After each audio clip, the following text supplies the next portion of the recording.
Programme खास खबर देख रहे दर्शकों का स्वागत। मैं हाँ कमलजीत सिद्धू ते तुसीं देख रहे हो द पंजाब टॉक्स चैनल। सरबत खालसे की गल की है अमृतपाल सिंह होरां ने। सरबत खालसा क्यों सद्या ते उंज जिहड़ा सरबत खालसा सीगा उहदा सिख कौम दे विच की खासियत रही है, सरबत खालसा किवें बुलाया जांदा सी, इस ते गलबात करांगे। ਤੇ दूसरे पासे देश ਦੇ ਵਿੱਚ डिजिटल पाड़ा विद्या ਖੇਤਰਾਂ ਦੇ ਵਿੱਚ ਵੀ ਨਹੀਂ ਮੁੱਕ ਰਿਹਾ ਗਾ, ਕਿਉਂਕਿ ਅਮੀਰ ਤੇ ਗਰੀਬ ਜਿਹੜੇ ਨੇ ਉਹਨਾਂ ਵਿੱਚ ਇਹ ਡਿਜੀਟਲ ਜਿਹੜੀ ਪੜ੍ਹਾਈ ਆਨਲਾਈਨ ਪੜ੍ਹਾਈ ਜਿਹੜੀ ਕੋਵਿਡ ਤੋਂ ਬਾਅਦ ਸ਼ੁਰੂ ਹੋਈ ਆ ਉਹਦੇ ਵਿੱਚ ਬੜਾ ਕੁਝ ਦੇਖਣ ਨੂੰ ਮਿਲ ਰਿਹਾ। ਤਾਂ ਇਸ ਤੇ ਗੱਲ ਕਰਾਂਗੇ। ਪਹਿਲੀ ਖਬਰ ਵੱਲ ਆਉਂਦੇ ਆ ਤਾਂ ਅਮਰਿਤਪਾਲ ਸਿੰਘ ਵਾਰਿਸ ਪੰਜਾਬ ਦੀ ਜਥੇਬੰਦੀ ਦੇ ਮੁਖੀ, ਜਿਨ੍ਹਾਂ ਦਾ ਅੱਜ ਕੱਲ੍ਹ ਪੂਰੇ ਦੇਸ਼ ਨਹੀਂ ਪੂਰੇ ਸੰਸਾਰ ਭਰ ਦੇ ਵਿੱਚ ਮੁੱਦਾ ਭਖਿਆ ਹੋਇਆ ਆ, ਤਾਂ ਉਹਨਾਂ ਨੇ काफ़ी दिनों तो बाद सोशल मीडिया उत्ते आके एक वीडियो वायरल की। पहली वीडियो में गल करते आ जथेदार अकाल तख्त साहब नूं संबोधन करदਿਆਂ होया कि इस विसाखी के उत्ते जो कि खालसा साजना का दिहाड़ा हुंदा उस दे उत्ते सरबत खालसा सद्या जाए, सरबत खालसा बुलाउण की गल की है। तो सरबत खालसे के बारे किस तरीके का यह नज़रिया हुंदा आ कि बुलाया क्यों जाता है, ये ਕੀ ਇਹੋ ਜਿਹੇ ਪੱਖ ਹੁੰਦੇ ਆ, ਕੀ ਕਾਰਨ ਹੁੰਦੇ ਆ, ਕਿਉਂਕਿ ਇਹ ਸਰਬੱਤ ਖਾਲਸਾ ਪੂਰੇ ਵਿਸ਼ਵ ਦੇ ਵਿੱਚ ਪੂਰੇ ਸੰਸਾਰ ਦੇ ਵਿੱਚ ਸਿਰਫ ਸਿੱਖ ਕੌਮ ਹੀ ਬੁਲਾਉਂਦੀ ਆ, ਪੂਰੀ ਦੁਨੀਆ ਦੀ ਕਿਸੇ ਕੌਮ ਦੇ ਵਿੱਚ ਸਰਬੱਤ ਖਾਲਸਾ ਨਹੀਂ ਸੱਦਿਆ ਜਾਂਦਾ। ਤੇ ਇਹ ਜਿਹੜੀ ਰੀਤ ਸੀਗੀ ਇਹ ਗੁਰੂ ਸਾਹਿਬਾਂ ਦੇ ਵੇਲੇ ਤੋਂ, ਯਾਨੀ ਕਿ ਸਾਹਿਬ ਕਮਾਲ ਸਾਹਿਬ ਸ਼੍ਰੀ ਗੁਰੂ ਗੋਬਿੰਦ ਸਿੰਘ ਜੀ ਦੇ ਵੇਲੇ ਤੋਂ ਇਹ ਚੱਲੀ ਆ ਰਹੀ ਆ। ਤਾਂ ਇਸ ਦੇ ਮੁਤਾਬਕ ਹੁਣ ਵੀ ਜਿਹੜੀ ਆ ਉਹ ਮੰਗ ਉੱਠੀ ਆ ਕਿ ਵਿਸਾਖੀ ਦੇ ਮੌਕੇ ਜਿਹੜਾ ਆ ਉਹ ਸਰਬੱਤ ਖਾਲਸਾ ਬੁਲਾਇਆ ਜਾਵੇ। ਸਰਬੱਤ ਖਾਲਸਾ ਦੀ ਇੱਥੇ ਗੱਲ ਕਰੀਏ ਤਾਂ ਸਰਬੱਤ ਖਾਲਸਾ ਦਸ਼ਮੇਸ਼ ਪਿਤਾ ਜੀ ਦੇ ਜੋਤੀ ਜੋਤ ਸਮਾਉਣ ਤੋਂ ਬਾਅਦ ਖਾਲਸੇ ਵੱਲੋਂ ਬੁਲਾਇਆ ਗਿਆ ਸੀਗਾ। ਉਸ ਵੇਲੇ ਤੋਂ ਹੀ ਇਹ ਜਿਹੜੀ ਰੀਤ ਆ ਚੱਲੀ ਆਉਂਦੀ ਆ, ਜਿਸ ਦੇ ਵਿੱਚ ਸਿੱਖਾਂ ਦੇ ਜਿੰਨੇ ਦਲ ਸੀ, ਸਿੱਖਾਂ ਦੀਆਂ ਜਿੰਨੀਆਂ ਮਿਸਲਾਂ ਸੀ ਉਸ ਜ਼ਮਾਨੇ ਦੇ ਵਿੱਚ ਸੀ, ਉਹ एक जगह के उत्ते एकत्र होके खालसा पंथ उत्ते कोई भी मसला आउंदा सी, कोई भी भीड़ पैंदी सी, तो उहदे वास्ते विचार वटांदरा कीता जांदा सीगा। सरबत का अर्थ है सब अते शाब्दिक तौर पर सरबत खालसा सिखां दे सारे धड़ियां खालसा का इकट्ठ है ते सिखां दे सरबत खालसा विचार वटांदरे दा ये जिहड़ी शुरुआत सी 18वीं सदी दे विच शुरू हुई है। जदों ਸਾਹਿਬ ਸ਼੍ਰੀ ਗੁਰੂ ਗੋਬਿੰਦ ਸਿੰਘ ਜੀ ਦਾ ਮੈਂ ਜ਼ਿਕਰ ਕੀਤਾ ਹੈ ਕਿ ਜਦੋਂ ਉਹ ਜੋਤੀ ਜੋਤ ਸਮਾਏ ਉਸ ਤੋਂ ਬਾਅਦ ਸਿੱਖ ਮਿਸਲਾਂ ਵੱਲੋਂ ਮੁਗਲਾਂ ਖਿਲਾਫ ਸੰਘਰਸ਼ ਜਾਰੀ ਸੀ, ਤੇ ਉਸ ਸਮੇਂ ਸਿੱਖ ਮਿਸਲਾਂ ਜਿਹੜੀਆਂ ਸੀਗੀਆਂ ਫੌਜੀ ਯੂਨਿਟਾਂ ਜਿਹੜੀਆਂ ਸੀਗੀਆਂ ਨੇ ਕੰਮ ਲਈ ਬਹੁਤ ਮਹੱਤਵ ਵਾਲੇ ਰਾਜਨੀਤਿਕ ਸਮਾਜਿਕ ਅਤੇ ਧਾਰਮਿਕ ਮੁੱਦਿਆਂ ਦੇ ਉੱਤੇ ਵਿਚਾਰ ਵਟਾਂਦਰਾ ਕਰਨ ਲਈ ਸਰਬੱਤ ਖਾਲਸਾ ਸੱਦਣਾ ਸ਼ੁਰੂ ਕਰ ਦਿੱਤਾ। तो ये जोड़ा पंचां च परमेश्वर वाली गल भी आ, ये भी ये आउंदी है, क्योंकि महाराज की बाणी दे विच भी जो पंच प्रधान वाली गल आउंदी है उस मुताबक भी सरबत खालसा का ये सीगा कि सारे रल मिल के जोड़े सिख जथेबंदियां आ वो रल मिल के जो फैसला करनियां वो खालसा कौम नूं प्रवान होऊगा, सिख कौम नूं प्रवान होऊगा। इस करके जो अहद भी लिया जाता सी वो इस मुताबक लिया जाता सी। तो ये जोड़ा इकट्ठ सीगा ये विसाखी ते दिवाली दे मौके ते साल विच 2 वारी कराया जाता सी।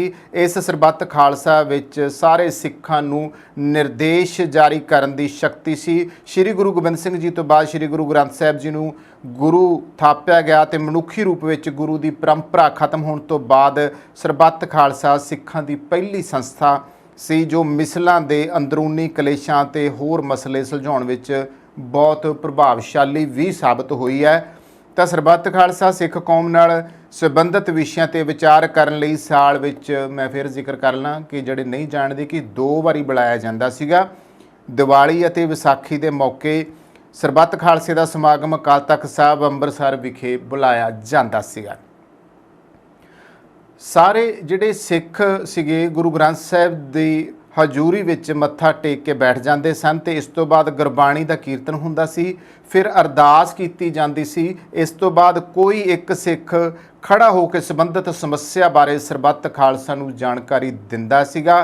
इस समस्या बारे विचार वटांदरा करन लई हर मसंद ते इस्त्री नूं पूरी खुल हुंदी सी। कोई भी निर्णय जिहड़ा सीगा वो सर्बसम्मति नाल उस वेले लिया जांदा सीगा। तो एक पासे सरबत खालसा सी, फिर ये गुरमता हुंदा सी, ये भी मैं तुहानूं दस देना चाहूँगा ਤਾਂ ਗੁਰਮਤਾ ਜਿਹੜਾ ਸੀ ਸਿੱਖ ਮਿਸਲਾਂ ਦੀ ਕੇਂਦਰੀ ਸੰਸਥਾ ਸੀ। ਗੁਰਮਤਾ ਪੰਜਾਬੀ ਦੇ ਦੋ ਸ਼ਬਦਾਂ ਗੁਰੂ ਅਤੇ ਮਤਾ ਦੇ ਮੇਲ ਤੋਂ ਬਣਿਆ ਹੋਇਆ, ਜਿਹਦੇ ਸ਼ਬਦੀ ਅਰਥ ਆ ਗੁਰੂ ਦਾ ਮਤ ਜਾਂ ਫੈਸਲਾ। ਦੂਜੇ ਸ਼ਬਦਾਂ ਵਿੱਚ ਗੁਰੂ ਗ੍ਰੰਥ ਸਾਹਿਬ ਜੀ ਦੀ ਹਜ਼ੂਰੀ ਵਿੱਚ ਸਰਬੱਤ ਖਾਲਸਾ ਦੁਆਰਾ ਜਿਹੜੇ ਫੈਸਲੇ ਪ੍ਰਵਾਨ ਕੀਤੇ ਜਾਂਦੇ ਸਨ ਉਹਨਾਂ ਨੂੰ ਗੁਰਮਤਾ ਕਿਹਾ ਜਾਂਦਾ ਸੀ। ਇਹਨਾਂ ਗੁਰਮਤਿਆਂ ਦੀ ਸਾਰੇ ਸਿੱਖਾਂ ਦੇ ਵਿੱਚ ਬੜੇ ਸਤਿਕਾਰ ਨਾਲ ਜਿਹੜੀ ਆ ਪਾਲਣਾ ਹੁੰਦੀ ਸੀ ਤੇ ਗੁਰਮਤਾ ਦੇ ਕੁਝ ਮਹੱਤਵਪੂਰਨ ਕਾਰਜ ਇਹ ਸਨ ਕਿ ਦਲ ਖਾਲਸਾ ਦੇ ਆਗੂ ਦੀ ਇਹ ਚੋਣ ਕਰਦਾ ਸੀ, ਸਿੱਖਾਂ ਦੀ ਵਿਸ਼ੇਸ਼ ਨੀਤੀ ਤਿਆਰ ਕਰਦੇ ਸੀਗੇ, ਸਾਂਝੇ ਦੁਸ਼ਮਣਾਂ ਵਿਰੁੱਧ ਸੈਨਿਕ ਕਾਰਵਾਈ ਕਰਨ ਲਈ ਯੋਜਨਾਵਾਂ ਨੂੰ ਅੰਤਮ ਰੂਪ ਦੇਣ, ਸਿੱਖ ਸਰਦਾਰਾਂ ਦੇ ਆਪਸੀ ਝਗੜਿਆਂ ਦਾ ਨਿਪਟਾਰਾ ਕਰਨਾ ਅਤੇ ਸਿੱਖ ਕੌਮ ਦੇ ਪ੍ਰਚਾਰ ਦੇ ਲਈ, ਧਰਮ ਦੇ ਪ੍ਰਚਾਰ ਲਈ ਪ੍ਰਬੰਧ ਕਰਨਾ ਹੁੰਦਾ ਸੀਗਾ। 18ਵੀਂ ਸਦੀ ਦੀ ਆਪਾਂ ਗੱਲ ਲੈ ਲੈਂਦੇ ਹਾਂ, ਜਦੋਂ ਸਿੱਖਾਂ ਨੂੰ ਜੰਗਲਾਂ 'ਚ ਵਾਸਾ ਕਰਨ ਲਈ ਮਜਬੂਰ ਹੋਣਾ ਪੈਂਦਾ ਸੀ ਤਾਂ ਗੁਰੂ ਸਾਹਿਬਾਂ ਦੇ ਸਮੇਂ ਤੋਂ ਹੀ ਗੁਰੂ ਦਰਬਾਰ ਵਿੱਚ ਚੱਲੇ ਆ ਰਹੇ ਛਮਾਹੀ ਇਕੱਠਾਂ ਵਾਲੇ ਸਮੇਂ ਅਰਥਾਤ ਦੀਵਾਲੀ ਅਤੇ ਵਿਸਾਖੀ ਦੇ ਮੌਕੇ ਸਮੇਂ ਸ਼੍ਰੀ ਅਕਾਲ ਤਖਤ ਸਾਹਿਬ ਅਤੇ ਸ਼੍ਰੀ ਹਰਿਮੰਦਰ ਸਾਹਿਬ ਦੀ ਦਰਸ਼ਨੀ ਡਿਓੜੀ ਦੇ ਵਿਚਕਾਰਲੇ ਮੈਦਾਨ ਵਿੱਚ ਵੱਖ-ਵੱਖ ਜਥਿਆਂ ਦੇ ਮੁਖੀਆਂ ਦੀ ਇਕੱਤਰਤਾ ਵਿੱਚ ਸਾਂਝੇ ਪੰਥਕ ਮਸਲੇ ਵਿਚਾਰੇ ਜਾਂਦੇ ਸਨ। ਉਸ ਇਕੱਠ ਵਿੱਚ ਪੁਰਾਣੇ ਮਤਭੇਦਾਂ ਦੇ ਮਸਲਿਆਂ ਨੂੰ ਸਰਬਸੰਮਤੀ ਨਾਲ ਨਜਿੱਠਣ ਉਪਰੰਤ ਪੰਥ ਦਾ ਭਵਿੱਖੀ ਜਿਹੜਾ ਪ੍ਰੋਗਰਾਮ ਸੀਗਾ ਉਹ ਵੀ ਤੈਅ ਕੀਤਾ ਜਾਂਦਾ ਹੁੰਦਾ ਸੀਗਾ। ਤਾਂ ਸਰਬੱਤ ਖਾਲਸਾ ਜੋ ਸੀਗਾ, ਖਾਲਸਾ ਪੰਥ ਦੀ ਅੰਮ੍ਰਿਤਸਰ ਪੰਜਾਬ ਵਿੱਚ ਕੀਤੀ ਜਾਂਦੀ ਇਹ ਵੱਡੀ ਮੀਟਿੰਗ ਸੀਗੀ। ਸਰਬੱਤ ਸ਼ਾਇਦ ਇੱਕ ਸੰਸਕ੍ਰਿਤ ਮੂਲ ਵਾਲਾ ਪੰਜਾਬੀ ਸ਼ਬਦ ਹੈ। ਇਸ ਦੇ ਸ਼ਾਬਦਿਕ ਅਰਥਾਂ ਵਿੱਚ ਇਸ ਤੋਂ ਪੂਰਾ ਭਾਵ ਜਿਹੜਾ ਸੀ ਉਹ ਖਾਲਸਾ ਪੰਥ ਸੀ, ਪਰ ਇੱਕ ਸਿਆਸੀ ਸੰਘ ਵਜੋਂ ਇਹ ਦਲ ਖਾਲਸਾ ਸਿੱਖ ਮਿਸਲਾਂ ਅਤੇ ਸਿੱਖ ਸਲਤਨਤ ਦੀ ਆਪਸ ਵਿੱਚ ਮੀਟਿੰਗ ਹੁੰਦੀ ਸੀ। ਪਹਿਲੀ ਵਾਰ ਸਰਬੱਤ ਖਾਲਸਾ ਸ਼ਬਦ ਦੀ ਵਰਤੋਂ 10ਵੇਂ ਗੁਰੂ ਗੋਬਿੰਦ ਸਿੰਘ ਜੀ ਵੱਲੋਂ ਕੀਤੀ ਗਈ ਸੀ ਤੇ ਉਹਨਾਂ ਤੋਂ ਬਾਅਦ ਇਹ ਸ਼ਬਦ ਲਗਾਤਾਰ ਵਰਤੋਂ ਵਿੱਚ ਆਉਂਦਾ ਰਿਹਾ।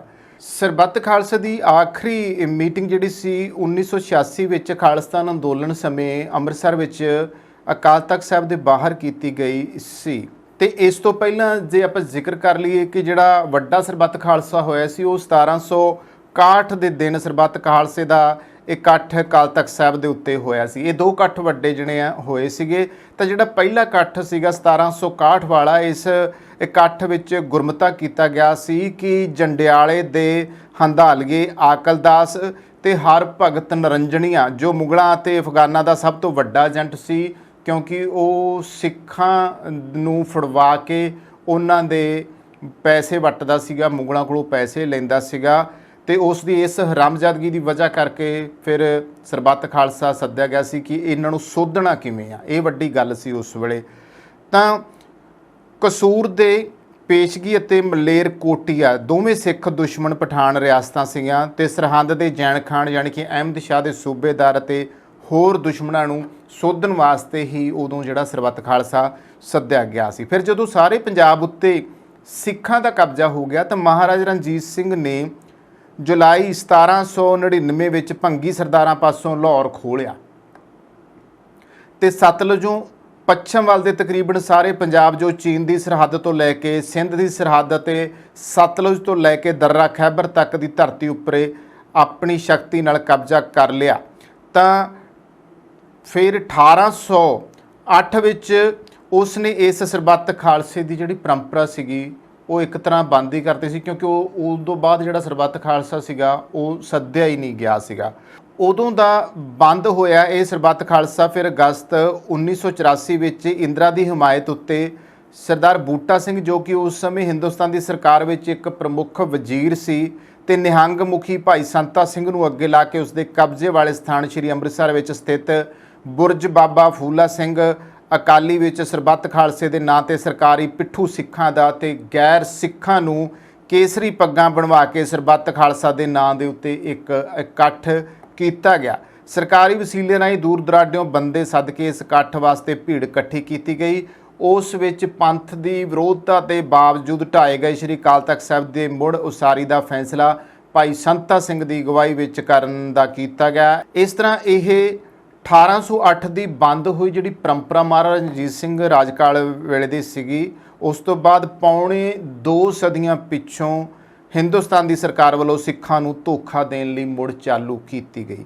19वीं सदी के पहले अध विच सिखां दे सब तो पुराने इतिहास दे विच एक लिखण वाले इतिहासकार हैनरी प्रिंसिप ने लिखिया आ कि आज़ादी की अपनी दृढ़ भावना होने के बावजूद भी सारियां सिख मिसलां बिना किसी टकराव के सरबत खालसा बुला के इकट्ठे बैठदियां सन। 1716 विच मुगलों वालों खालसा फौज के मुखी बाबा बंदा सिंह बहादुर नूं शहीद किए जाण मगरों सिखां ने एक गुरीला युद्ध शुरू किया जिस ने राज नूं काफ़ी नुकसान पहुँचाया सीगा। सिखां दे हमले नूं रोकण लई लाहौर के मुगल गवर्नर जकरिया खान ने उन्हां नूं नवाब की उपाधि की पेशकश की सी। सिखां विच इस पेशकश नूं स्वीकार करन दा विरोध होया ते सरबत खालसे विच इस मुद्दे नूं विचारिया गया कि ये जिहड़ी उपाधि है वो बाबा जी लैण जां ना लैण। लंबे विचार वटांदरे तो बाद इस पेशकश नूं स्वीकार करन दा फैसला किया गया। हालांकि जकरिया खान वालों दिती इस पेशकश नूं चोटी की लीडरशिप विचों किसी भी एक आगू लई स्वीकार करन दी बजाय सेवा कर रहे सरदार कपूर सिंह नाम दे एक सधारण सिख नूं ये खिताब लैण लई किया गया।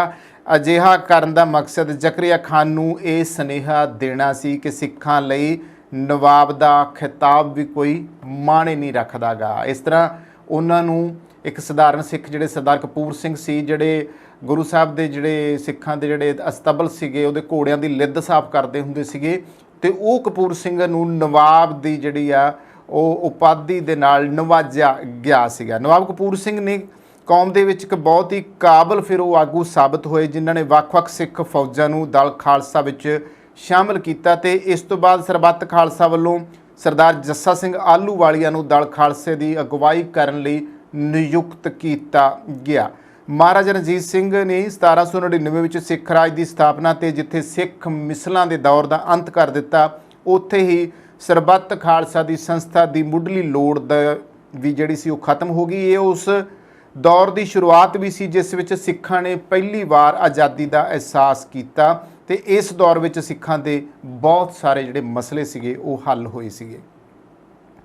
हुण 20वीं सदी विच गल कर लैंदे हां। श्रोमणी गुरुद्वारा प्रबंधक कमेटी के गठन ने सरबत खालसा वर्गी संस्था की लोड़ नूं होर घटा दिता।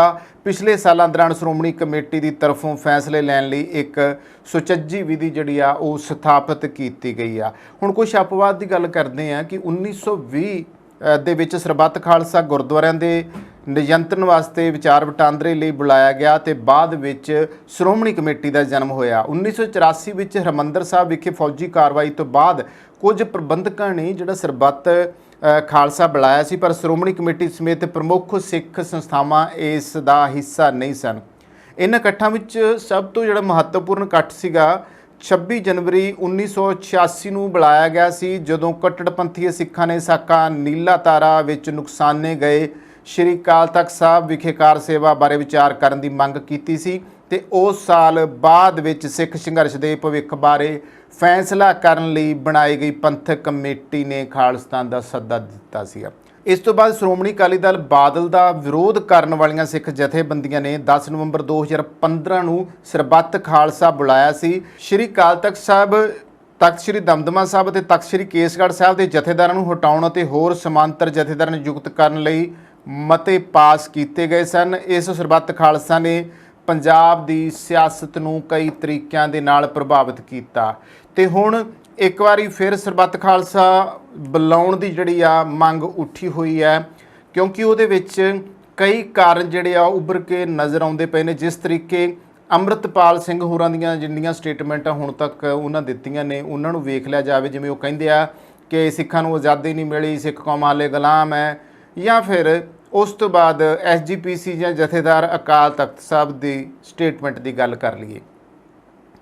बीते दिन ही SGPC ने ਜਿਹੜੇ ਹੁਣ ਅਮਰਤਪਾਲ ਵਾਲੇ ਮੁੱਦੇ ਤੋਂ ਬਾਅਦ ਨੌਜਵਾਨ ਸਿੱਖ ਬੱਚੇ ਜਿਨ੍ਹਾਂ ਦੇ ਉੱਤੇ ਕੋਈ ਕੇਸ ਨਹੀਂ ਬਣਦਾ ਵੱਡੀਆਂ ਧਰਾਵਾਂ ਲਾ ਕੇ ਉਹਨਾਂ ਨੂੰ ਜੇਲ੍ਹਾਂ ਦੇ ਵਿੱਚ ਧੱਕ ਦਿੱਤਾ ਆ ਉਹਨਾਂ ਦੇ ਖਿਲਾਫ ਜਿਹੜਾ ਸੀਗਾ ਉਹ ਪ੍ਰੋਟੈਸਟ ਜਾਰੀ ਹੈ ਕੀਤਾ ਵੀ ਗਿਆ। ਕੱਲ ਰੋਸ ਮਾਰਚ ਬਾਜ਼ਾਰਾਂ ਦੇ ਵਿੱਚ ਸੜਕਾਂ ਦੇ ਉੱਤੇ SGPC ਮੈਂਬਰ ਆਏ ਨੇ। ਜਥੇਦਾਰ ਅਕਾਲ ਤਖਤ ਸਾਹਿਬ ਨੇ ਵੀ ਇਹ ਮੁੱਦਾ ਚੁੱਕਿਆ ਸੀਗਾ ਕਿ ਸਰਕਾਰ ਜਿਹੜੀ ਆ ਕਿਉਂਕਿ ਜਿਸ ਦਿਨ ਇਕੱਤਰਤਾ ਬੁਲਾਈ ਗਈ ਆ ਅਕਾਲ ਤਖਤ ਸਾਹਿਬ ਦੇ ਉੱਤੇ, ਉਸ ਦਿਨ ਉਹਨਾਂ ਨੇ ਐਲਾਨ ਕੀਤਾ ਸੀਗਾ ਕਿ 24 ਘੰਟਿਆਂ ਦੇ ਵਿੱਚ ਸਰਕਾਰ ਜਿਹੜੀ ਆ ਉਹਨਾਂ ਨੌਜਵਾਨਾਂ ਨੂੰ ਰਿਹਾ ਕਰੇ ਜਿਨ੍ਹਾਂ ਦਾ ਕਸੂਰ ਹੀ ਕੋਈ ਨਹੀਂ। ਔਰ ਇੱਥੇ ਇੱਕ ਗੱਲ ਕਹਿਣੀ ਬਣਦੀ ਹੈ ਕਿ ਅੰਮ੍ਰਿਤਪਾਲ ਦੇ ਨਾਲ ਕਿਉਂਕਿ ਸਿੱਖੀ ਨੂੰ ਪਿਆਰ ਕਰਨ ਵਾਲੇ ਬਹੁਤ ਸਾਰੇ ਭਾਵਕ ਨੌਜਵਾਨ ਵੀ ਜੁੜ ਗਏ ਆ। ਠੀਕ ਆ, ਕੁਛ ਇਹੋ ਜਿਹੇ ਨੌਜਵਾਨ ਵੀ ਜੁੜੇ ਜਿਹੜੇ ਨਸ਼ਾ ਛੱਡਣ ਦੇ ਮਾਰੇ ਜੁੜੇ ਆ, ਕੁਛ ਇਹੋ ਜਿਹੇ ਵੀ ਜੁੜੇ ਆ ਜਿਨ੍ਹਾਂ ਬਾਰੇ ਹੁਣ ਸੋਸ਼ਲ ਮੀਡੀਆ 'ਤੇ ਚਰਚਾ ਆ ਕਿ ਉਹਨਾਂ ਦਾ ਨਾ ਸਿੱਖੀ ਨਾਲ ਕੋਈ ਲੈਣ ਦੇਣ ਸੀਗਾ, ਨਾ ਉਹਨਾਂ ਦਾ ਕੋਈ ਨਸ਼ਿਆਂ ਨਾਲ ਲੈਣ ਦੇਣ ਸੀਗਾ, ਉਹ ਪਤਾ ਨਹੀਂ ਕਿਉਂ ਜੁੜ ਗਏ ਆ। ਔਰ ਕਈ ਵਾਰੀ ਇਹ ਹੁੰਦਾ ਕਿ ਜਦੋਂ ਕੋਈ ਵੀ ਮੂਵਮੈਂਟ ਚੱਲਦੀ ਹੈ ਉਹਨੂੰ ਫੇਲ ਕਰਨ ਵਾਲੇ ਸਾਜ਼ਿਸ਼ਕਰਤਾ ਵੀ ਵਿੱਚ ਹੀ ਰਲ ਜਾਂਦੇ ਹੁੰਦੇ ਆ ਵੀ ਵੇਖੋ ਗਤੀਵਿਧੀਆਂ ਕੀ ਜਿਹੜੀਆਂ ਆ ਇਹ ਕਰਦੇ ਪਏ ਆ। ਔਰ ਕਈ ਵਾਰੀ ਸਰਕਾਰਾਂ ਨੇ ਜਿਹੜੇ ਹੁਣ ਤੱਕ ਪਹਿਲੇ ਮਿਸ਼ਨ ਫੇਲ ਕੀਤੇ ਆ ਉਹਨਾਂ ਵਿੱਚ ਸੂਹੀਆਂ ਏਜੰਸੀਆਂ ਦੀ ਤੇ ਉਹਨਾਂ ਦੇ ਚਮਚੇ ਕੜਛੇ ਜਿਹੜੇ ਕਿ ਸਿੱਖੀ ਦੇ ਭੇਸ ਦੇ ਵਿੱਚ ਗਦਾਰੀ ਕਰਕੇ ਗਏ ਆ। ਔਰ ਇਹ ਖਾਲਸਾ ਰਾਜ ਦੇ ਵੇਲੇ ਤੋਂ ਵੀ ਇਹ ਹੁੰਦਾ ਆ, ਉਦੋਂ ਵੀ ਸਿੱਖੀ ਦੇ ਭੇਸ ਦੇ ਵਿੱਚ ਜਿਵੇਂ ਡੋਗਰੇ ਸਿੱਖ ਬਣ ਗਏ, ਉਹਨਾਂ ਨੇ ਸਿੱਖੀ ਦੀ ਪਿੱਠ ਵਿੱਚ ਛੁਰਾ ਮਾਰਿਆ ਤੇ ਖਾਲਸਾ ਰਾਜ ਨੂੰ ਤਬਾਹ ਕਰਨ ਦੇ ਵਿੱਚ ਕੋਈ ਕਸਰ ਨਹੀਂ ਛੱਡੀ। ਤਾਂ ਇੱਥੇ ਵੀ ਆਪਾਂ ਗੱਲ ਕਰ ਲੈਂਦੇ ਹਾਂ ਕਿ ਇੱਥੇ ਵੀ ਹੁਣ ਬਹੁਤ ਸਾਰੀਆਂ ਚਿੰਤਾਵਾਂ ਜਿਹੜੀਆਂ ਸੀਗੀਆਂ ਇਸ ਨੂੰ ਲੈ ਕੇ ਹੀ ਕੀਤੀਆਂ ਜਾ ਰਹੀਆਂ ਸੀਗੀਆਂ ਕਿ ਹੁਣ ਸਿੱਖਾਂ ਦੇ ਨਾਲ ਇੱਕ ਵਾਰੀ ਫੇਰ ਧੱਕੇਸ਼ਾਹੀ ਹੋ ਰਹੀ। ਅੰਮ੍ਰਿਤਪਾਲ ਹੁਣੀ ਤਾਂ ਵਾਰ-ਵਾਰ ਕਹਿੰਦੇ ਸੀ, ਪਰ ਫਿਲਹਾਲ ਅੰਮ੍ਰਿਤਪਾਲ ਹਾਲੇ ਪੁਲਿਸ ਦੀ ਗ੍ਰਿਫਤ ਤੋਂ ਬਾਹਰ ਨੇ, ਉਹ ਫਰਾਰ ਨੇ। ਸਰਬੱਤ ਖਾਲਸਾ ਦੀ ਗੱਲ ਹੋ ਰਹੀ ਹੈ ਤੇ ਜਥੇਦਾਰ ਅਕਾਲ ਤਖਤ ਸਾਹਿਬ ਨੂੰ ਕਿਹਾ ਗਿਆ ਆ। ਦੂਸਰੇ ਪਾਸੇ ਆਪ ਪਾਰਟੀ ਨੂੰ ਪਿਆਰ ਕਰਨ ਵਾਲੇ ਜਿਹੜੇ ਬਹੁਤ ਸਾਰੇ ਲੋਕ ਆ ਜਾਂ ਸੋਸ਼ਲ ਮੀਡੀਆ ਉੱਤੇ ਪੰਜਾਬ ਦੀ ਅਮਨ ਸ਼ਾਂਤੀ ਵਾਲੇ ਲੋਕ ਆ, ਉਹ ਕਹਿੰਦੇ ਜੀ ਇਹ ਸਾਰਾ ਕੁਝ ਤਾਂ ਅਕਾਲੀਆਂ ਦਾ ਹੀ ਕਰਾਇਆ ਧਰਿਆ ਆ, ਉਹਨਾਂ ਨੇ ਹੀ ਅੰਮ੍ਰਿਤਪਾਲ ਨੂੰ ਖੜਾ ਕੀਤਾ। ਵਿਚਲਾ ਮੁੱਦਾ ਤਾਂ ਸਿਰਫ ਇਹ ਆ ਕਿ ਅਕਾਲੀ ਪੰਜਾਬ ਦੀ ਸੱਤਾ ਦੇ ਉੱਤੇ ਕਿਸੇ ਤਰੀਕੇ ਵਾਪਸ ਮੁੜ ਤੋਂ ਛਾਉਣਾ ਚਾਹੁੰਦੇ ਆ, ਕਾਬਜ਼ ਹੋਣਾ ਚਾਹੁੰਦੇ ਆ। ਪਰ ਫਿਲਹਾਲ ਕਈ ਗੱਲਾਂ, ਕਈ ਬਾਤਾਂ, ਕਈ ਵਿਚਾਰ ਹੁੰਦੇ ਆ, ਵੱਖ-ਵੱਖ ਲੋਕ ਦੇਈ ਜਾਂਦੇ ਆ। ਫਿਲਹਾਲ ਤਾਂ ਹੁਣ ਦੇਖਣਾ ਹੀ ਹੋਊਗਾ ਕਿ ਜਥੇਦਾਰ ਅਕਾਲ ਤਖਤ ਸਾਹਿਬ ਅੰਮ੍ਰਿਤਪਾਲ ਸਿੰਘ ਦੇ ਸੱਦੇ ਦੇ ਉੱਤੇ ਸਰਬੱਤ ਖਾਲਸਾ ਬੁਲਾਉਂਦੇ ਆ ਜਾਂ ਨਹੀਂ। ਸ਼੍ਰੀ ਅਕਾਲ ਤਖਤ ਸਾਹਿਬ, ਤਖਤ ਸ਼੍ਰੀ ਦਮਦਮਾ ਸਾਹਿਬ ਅਤੇ ਤਖਤ ਸ਼੍ਰੀ ਕੇਸਗੜ੍ਹ ਸਾਹਿਬ ਦੇ ਜਥੇਦਾਰਾਂ ਨੂੰ ਹਟਾਉਣ ਅਤੇ ਹੋਰ ਸਮਾਂਤਰ ਜਥੇਦਾਰ ਨਿਯੁਕਤ ਕਰਨ ਲਈ ਮਤੇ ਪਾਸ ਕੀਤੇ ਗਏ ਸਨ। ਇਸ ਸਰਬੱਤ ਖਾਲਸਾ ਨੇ ਪੰਜਾਬ ਦੀ ਸਿਆਸਤ ਨੂੰ ਕਈ ਤਰੀਕਿਆਂ ਦੇ ਨਾਲ ਪ੍ਰਭਾਵਿਤ ਕੀਤਾ ਤੇ ਹੁਣ ਇੱਕ ਵਾਰੀ ਫਿਰ ਸਰਬੱਤ ਖਾਲਸਾ ਬੁਲਾਉਣ ਦੀ ਜਿਹੜੀ ਆ ਮੰਗ ਉੱਠੀ ਹੋਈ ਹੈ, ਕਿਉਂਕਿ ਉਹਦੇ ਵਿੱਚ ਕਈ ਕਾਰਨ ਜਿਹੜੇ ਆ ਉੱਭਰ ਕੇ ਨਜ਼ਰ ਆਉਂਦੇ ਪਏ ਨੇ। ਜਿਸ ਤਰੀਕੇ ਅੰਮ੍ਰਿਤਪਾਲ ਸਿੰਘ ਹੋਰਾਂ ਦੀਆਂ ਜਿੰਨੀਆਂ ਸਟੇਟਮੈਂਟਾਂ ਹੁਣ ਤੱਕ ਉਹਨਾਂ ਦਿੱਤੀਆਂ ਨੇ ਉਹਨਾਂ ਨੂੰ ਵੇਖ ਲਿਆ ਜਾਵੇ, ਜਿਵੇਂ ਉਹ ਕਹਿੰਦੇ ਆ ਕਿ ਸਿੱਖਾਂ ਨੂੰ ਆਜ਼ਾਦੀ ਨਹੀਂ ਮਿਲੀ, ਸਿੱਖ ਕੌਮ ਹਾਲੇ ਗੁਲਾਮ ਹੈ, ਜਾਂ ਫਿਰ ਉਸ ਤੋਂ ਬਾਅਦ SGPC ਜਾਂ ਜਥੇਦਾਰ ਅਕਾਲ ਤਖਤ ਸਾਹਿਬ ਦੀ ਸਟੇਟਮੈਂਟ ਦੀ ਗੱਲ ਕਰ ਲਈਏ। ਬੀਤੇ ਦਿਨੀ SGPC ਨੇ ਜਿਹੜੇ ਹੁਣ ਅੰਮ੍ਰਿਤਪਾਲ ਵਾਲੇ ਮੁੱਦੇ ਤੋਂ ਬਾਅਦ ਨੌਜਵਾਨ ਸਿੱਖ ਬੱਚੇ ਜਿਨ੍ਹਾਂ ਦੇ ਉੱਤੇ ਕੋਈ ਕੇਸ ਨਹੀਂ ਬਣਦਾ, ਵੱਡੀਆਂ ਧਾਰਾਵਾਂ ਲਾ ਕੇ ਉਹਨਾਂ ਨੂੰ ਜੇਲ੍ਹਾਂ ਦੇ ਵਿੱਚ ਧੱਕ ਦਿੱਤਾ ਆ, ਉਹਨਾਂ ਦੇ ਖਿਲਾਫ ਜਿਹੜਾ ਸੀਗਾ ਉਹ ਪ੍ਰੋਟੈਸਟ ਜਾਰੀ ਹੈ, ਕੀਤਾ ਵੀ ਗਿਆ। ਕੱਲ੍ਹ ਰੋਸ ਮਾਰਚ ਬਾਜ਼ਾਰਾਂ ਦੇ ਵਿੱਚ, ਸੜਕਾਂ ਦੇ ਉੱਤੇ SGPC ਮੈਂਬਰ ਆਏ ਨੇ। ਜਥੇਦਾਰ ਅਕਾਲ ਤਖਤ ਸਾਹਿਬ ਨੇ ਵੀ ਇਹ ਮੁੱਦਾ ਚੁੱਕਿਆ ਸੀਗਾ ਕਿ ਸਰਕਾਰ ਜਿਹੜੀ ਆ, ਕਿਉਂਕਿ ਜਿਸ ਦਿਨ ਇਕੱਤਰਤਾ ਬੁਲਾਈ ਗਈ ਆ ਅਕਾਲ ਤਖਤ ਸਾਹਿਬ ਦੇ ਉੱਤੇ, ਉਸ ਦਿਨ ਉਹਨਾਂ ਨੇ ਐਲਾਨ ਕੀਤਾ ਸੀਗਾ ਕਿ 24 ਘੰਟਿਆਂ ਦੇ ਵਿੱਚ ਸਰਕਾਰ ਜਿਹੜੀ ਆ ਉਹਨਾਂ ਨੌਜਵਾਨਾਂ ਨੂੰ ਰਿਹਾ ਕਰੇ ਜਿਨ੍ਹਾਂ ਦਾ ਕਸੂਰ ਹੀ ਕੋਈ ਨਹੀਂ। ਔਰ ਇੱਥੇ ਇੱਕ ਗੱਲ ਕਹਿਣੀ ਬਣਦੀ ਹੈ ਕਿ ਅੰਮ੍ਰਿਤਪਾਲ ਦੇ ਨਾਲ ਕਿਉਂਕਿ ਸਿੱਖੀ ਨੂੰ ਪਿਆਰ ਕਰਨ ਵਾਲੇ ਬਹੁਤ ਸਾਰੇ ਭਾਵਕ ਨੌਜਵਾਨ ਵੀ ਜੁੜ ਗਏ ਆ। ਠੀਕ ਆ, ਕੁਛ ਇਹੋ ਜਿਹੇ ਨੌਜਵਾਨ ਵੀ ਜੁੜੇ ਜਿਹੜੇ ਨਸ਼ਾ ਛੱਡਣ ਦੇ ਮਾਰੇ ਜੁੜੇ ਆ, ਕੁਛ ਇਹੋ ਜਿਹੇ ਵੀ ਜੁੜੇ ਆ ਜਿਨ੍ਹਾਂ ਬਾਰੇ ਹੁਣ ਸੋਸ਼ਲ ਮੀਡੀਆ 'ਤੇ ਚਰਚਾ ਆ ਕਿ ਉਹਨਾਂ ਦਾ ਨਾ ਸਿੱਖੀ ਨਾਲ ਕੋਈ ਲੈਣ ਦੇਣ ਸੀਗਾ, ਨਾ ਉਹਨਾਂ ਦਾ ਕੋਈ ਨਸ਼ਿਆਂ ਨਾਲ ਲੈਣ ਦੇਣ ਸੀਗਾ, ਉਹ ਪਤਾ ਨਹੀਂ ਕਿਉਂ ਜੁੜ ਗਏ ਆ। ਔਰ ਕਈ ਵਾਰੀ ਇਹ ਹੁੰਦਾ ਕਿ ਜਦੋਂ ਕੋਈ ਵੀ ਮੂਵਮੈਂਟ ਚੱਲਦੀ ਹੈ ਉਹਨੂੰ ਫੇਲ ਕਰਨ ਵਾਲੇ ਸਾਜ਼ਿਸ਼ਕਰਤਾ ਵੀ ਵਿੱਚ ਹੀ ਰਲ ਜਾਂਦੇ ਹੁੰਦੇ ਆ ਵੀ ਵੇਖੋ ਗਤੀਵਿਧੀਆਂ ਕੀ ਜਿਹੜੀਆਂ ਆ ਇਹ ਕਰਦੇ ਪਏ ਆ। ਔਰ ਕਈ ਵਾਰੀ ਸਰਕਾਰਾਂ ਨੇ ਜਿਹੜੇ ਹੁਣ ਤੱਕ ਪਹਿਲੇ ਮਿਸ਼ਨ ਫੇਲ ਕੀਤੇ ਆ ਉਹਨਾਂ ਵਿੱਚ ਸੂਹੀਆਂ ਏਜੰਸੀਆਂ ਦੀ ਤੇ ਉਹਨਾਂ ਦੇ ਚਮਚੇ ਕੜਛੇ ਜਿਹੜੇ ਕਿ ਸਿੱਖੀ ਦੇ ਭੇਸ ਦੇ ਵਿੱਚ ਗਦਾਰੀ ਕਰਕੇ ਗਏ ਆ। ਔਰ ਇਹ ਖਾਲਸਾ ਰਾਜ ਦੇ ਵੇਲੇ ਤੋਂ ਵੀ ਇਹ ਹੁੰਦਾ ਆ, ਉਦੋਂ ਵੀ ਸਿੱਖੀ ਦੇ ਭੇਸ ਦੇ ਵਿੱਚ ਜਿਵੇਂ ਡੋਗਰੇ ਸਿੱਖ ਬਣ ਗਏ, ਉਹਨਾਂ ਨੇ ਸਿੱਖੀ ਦੀ ਪਿੱਠ ਵਿੱਚ ਛੁਰਾ ਮਾਰਿਆ ਤੇ ਖਾਲਸਾ ਰਾਜ ਨੂੰ ਤਬਾਹ ਕਰਨ ਦੇ ਵਿੱਚ ਕੋਈ ਕਸਰ ਨਹੀਂ ਛੱਡੀ। ਤਾਂ ਇੱਥੇ ਵੀ ਆਪਾਂ ਗੱਲ ਕਰ ਲੈਂਦੇ ਹਾਂ ਕਿ ਇੱਥੇ ਵੀ ਹੁਣ ਬਹੁਤ ਸਾਰੀਆਂ ਚਿੰਤਾਵਾਂ ਜਿਹੜੀਆਂ ਸੀਗੀਆਂ ਇਸ ਨੂੰ ਲੈ ਕੇ ਹੀ ਕੀਤੀਆਂ ਜਾ ਰਹੀਆਂ ਸੀਗੀਆਂ ਕਿ ਹੁਣ ਸਿੱਖਾਂ ਦੇ ਨਾਲ ਇੱਕ ਵਾਰੀ ਫੇਰ ਧੱਕੇਸ਼ਾਹੀ ਹੋ ਰਹੀ। ਅੰਮ੍ਰਿਤਪਾਲ ਹੁਣੀ ਤਾਂ ਵਾਰ-ਵਾਰ ਕਹਿੰਦੇ ਸੀ, ਪਰ ਫਿਲਹਾਲ ਅੰਮ੍ਰਿਤਪਾਲ ਹਾਲੇ ਪੁਲਿਸ ਦੀ ਗ੍ਰਿਫਤ ਤੋਂ ਬਾਹਰ ਨੇ, ਉਹ ਫਰਾਰ ਨੇ। ਸਰਬੱਤ ਖਾਲਸਾ ਦੀ ਗੱਲ ਹੋ ਰਹੀ ਹੈ ਤੇ ਜਥੇਦਾਰ ਅਕਾਲ ਤਖਤ ਸਾਹਿਬ ਨੂੰ ਕਿਹਾ ਗਿਆ ਆ। ਦੂਸਰੇ ਪਾਸੇ ਆਪ ਪਾਰਟੀ ਨੂੰ ਪਿਆਰ ਕਰਨ ਵਾਲੇ ਜਿਹੜੇ ਬਹੁਤ ਸਾਰੇ ਲੋਕ ਆ ਜਾਂ ਸੋਸ਼ਲ ਮੀਡੀਆ ਉੱਤੇ ਪੰਜਾਬ ਦੀ ਅਮਨ ਸ਼ਾਂਤੀ ਵਾਲੇ ਲੋਕ ਆ, ਉਹ ਕਹਿੰਦੇ ਜੀ ਇਹ ਸਾਰਾ ਕੁਝ ਤਾਂ ਅਕਾਲੀਆਂ ਦਾ ਹੀ ਕਿਰਾਇਆ ਧਰਿਆ ਆ, ਉਹਨਾਂ ਨੇ ਹੀ ਅੰਮ੍ਰਿਤਪਾਲ ਨੂੰ ਖੜਾ ਕੀਤਾ। ਵਿਚਲਾ ਮੁੱਦਾ ਤਾਂ ਸਿਰਫ ਇਹ ਆ ਕਿ ਅਕਾਲੀ ਪੰਜਾਬ ਦੀ ਸੱਤਾ ਦੇ ਉੱਤੇ ਕਿਸੇ ਤਰੀਕੇ ਵਾਪਸ ਮੁੜ ਤੋਂ ਛਾਉਣਾ ਚਾਹੁੰਦੇ ਆ, ਕਾਬਜ਼ ਹੋਣਾ ਚਾਹੁੰਦੇ ਆ।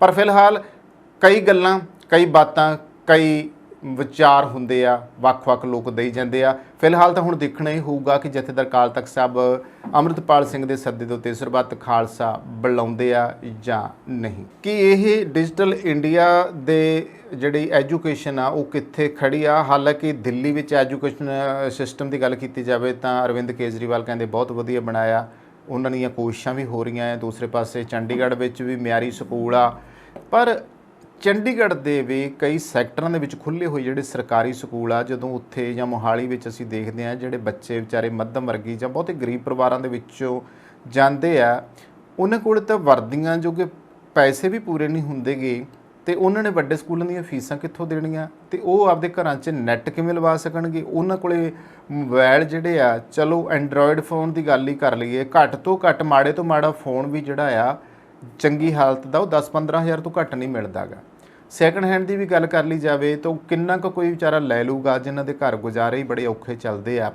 ਇਸ ਕਰਕੇ ਜਦੋਂ ਇਹ ਬੱਚੇ ਆਪਦੇ ਨਾਲ ਪੜ੍ਹਦੇ ਕੁਝ ਸਹਿੰਦੇ ਬੱਚਿਆਂ ਨੂੰ ਜਾਂ ਆਂਢ ਗੁਆਂਢ ਵਿੱਚ ਵੱਸਦੇ ਅਮੀਰ ਘਰਾਂ ਦੇ ਬੱਚਿਆਂ ਨੂੰ ਪੜ੍ਹਾਈ ਪੱਖੋਂ ਉਹਨਾਂ ਨੂੰ ਮਿਲਦੀਆਂ ਸਾਰੀਆਂ ਸਹੂਲਤਾਂ ਦੇਖਦੇ ਹੈ, ਖਾਸ ਤੌਰ 'ਤੇ ਜਿਵੇਂ ਨੈੱਟ ਦੀ ਗੱਲ ਆਉਂਦੀ ਹੈ, ਨੈੱਟ ਲੱਗੇ ਹੋਏ ਆ, ਜਿਵੇਂ ਵਧੀਆ ਮੋਬਾਇਲ ਉਹਨਾਂ ਕੋਲ ਆ, ਉਹਨਾਂ ਕੋਲ ਲੈਪਟਾਪ ਵੀ ਹੈਗੇ ਆ, ਉਹਨਾਂ ਕੋਲ ਆਈਪੈਡ ਵੀ ਹੈਗੇ ਆ, ਉਹਨਾਂ ਦੇ ਕੋਲ ਕੰਪਿਊਟਰ ਵੀ ਹੈਗੇ ਆ।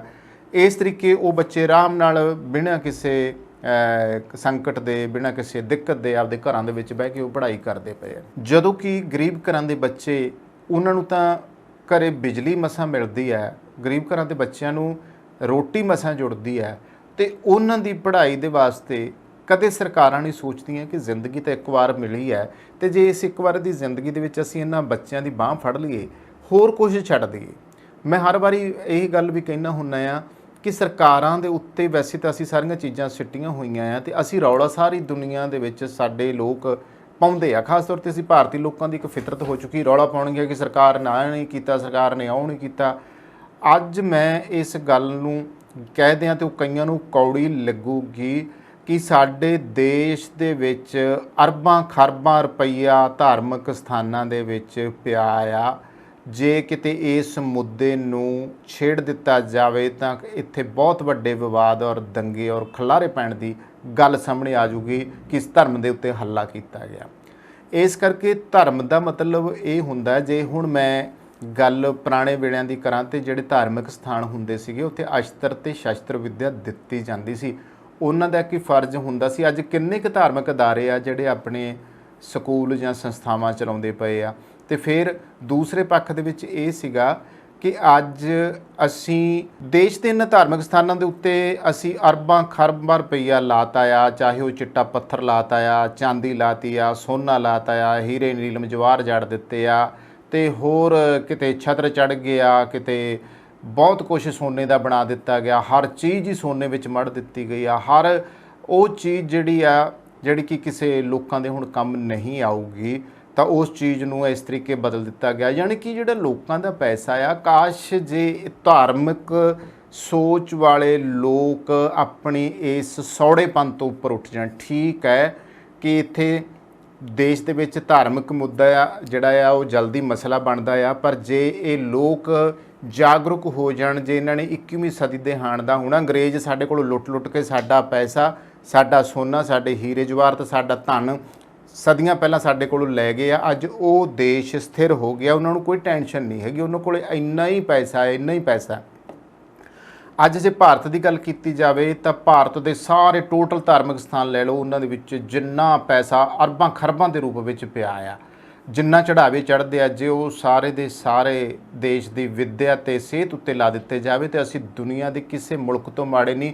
ਸਾਡੇ ਇੱਥੇ ਆਲੇ ਦੁਆਲੇ ਪਈ ਮਾੜੀ ਤੋਂ ਮਾੜੀ ਜਗ੍ਹਾ ਨੂੰ ਵੀ ਅਸੀਂ ਵਧੀਆ ਕਹਿ ਸਕਦੇ ਹਾਂ, ਪੈਰਿਸ ਤੋਂ ਵੀ ਸੋਹਣੇ ਆਪਣੇ ਮੁਲਕ ਨੂੰ ਬਣਾ ਸਕਦੇ ਹਾਂ। ਪਰ ਸਿਰਫ ਸਾਡੇ ਮੁਲਕ ਦੇ ਵਿੱਚ ਜਿਹੜੀ ਇੱਕ ਲੀਡਰਸ਼ਿਪ ਹੈ, ਜਾਂ ਫਿਰ ਬਹੁਤ ਜਗਾੜੂ ਲੋਕ ਹੈ, ਜਾਂ ਫਿਰ ਧਰਮ ਦੇ ਨਾਂ ਦੇ ਉੱਤੇ ਰੋਟੀਆਂ ਖਾਣ ਵਾਲੇ ਲੋਕ ਆ, ਧਰਮ ਦੀ ਆੜ ਵਿੱਚ ਪਲ ਰਹੇ ਲੋਕ ਆ, ਇਹੋ ਜਿਹੇ ਲੋਕ ਕਦੇ ਨਹੀਂ ਚਾਹੁੰਗੇ ਕਿ ਦੇਸ਼ ਦੇ ਵਿੱਚ ਤੇ ਇੱਕ ਉਹ ਲਾਬੀ ਜਿਹੜੀ ਆ ਉਹਦੀ ਵੀ ਮੈਂ ਨਾਲ ਗੱਲ ਕਰ ਲਾਂਗੇ। ਕੁਝ ਕਦੇ ਨਹੀਂ ਚਾਹੂਗੀ ਕਿ ਦੇਸ਼ ਜਿਹੜਾ ਆ ਉਹ ਪੜ੍ਹ ਲਿਖ ਜਾਵੇ, ਕਿਉਂਕਿ ਅੰਗਰੇਜ਼ ਜਿਹੜੇ ਸੀਗੇ ਉਹ ਕਲਰਕ ਪੈਦਾ ਕਰਦੇ ਸੀਗੇ ਤੇ ਸਾਡੇ ਵੀ ਇੱਥੇ ਉਨੀ ਕੁ ਪੜ੍ਹਾਈ ਹੀ ਉਹ ਕਹਿੰਦੇ ਇਹਨਾਂ ਨੂੰ ਕਰਨ ਦਿਓ ਜਿੰਨੀ ਕਿ ਠੀਕ ਆ, ਕਿਉਂਕਿ ਪੜ੍ਹਾਈ ਵੀ ਅਮੀਰਾਂ ਤੱਕ ਹੀ ਸੀਮਿਤ ਆ, ਗਰੀਬਾਂ ਦੇ ਬੱਚਿਆਂ ਕੋਲੇ ਤਾਂ ਵੱਡੀ ਪੜ੍ਹਾਈ ਜੋਗਾ ਵੀ ਕੁਝ ਨਹੀਂ ਹੈਗਾ।